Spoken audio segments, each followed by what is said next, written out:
Je to jasná a nehorázna diskriminácia. Toto tvrdia rodičia detí s ťažkým zdravotným postihnutím. Svojim deťom môžu robiť len opatrovníkov a nie osobných asistentov. Rozdiel je v tom, že takto dostanú od štátu dvakrát menej peňazí ako osobní asistenti. Pani Marcela s manželom sa starajú o dvoch postihnutých synov, Marcela a Kristiána. Za 24-hodinovú náročnú starostlivosť dostávajú opatrovateľské príspevky vo výške 432 eur. Keď zaplatíme všetky bežné mesačné platby, tak nám neostáva ani 100 eur na živobytie pre štyroch. Ako osobní asistenti by dostávali o dosť viac.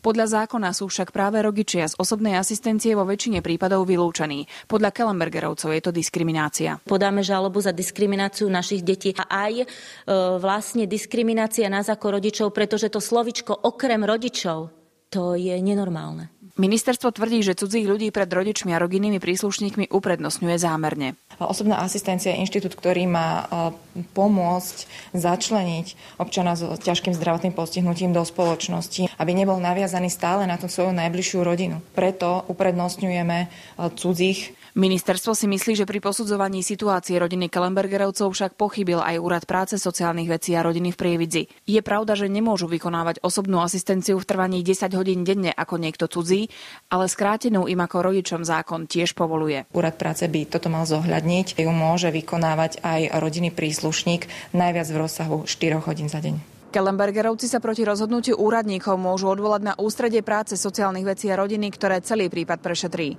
Veronika Tótová, televízia JOJ.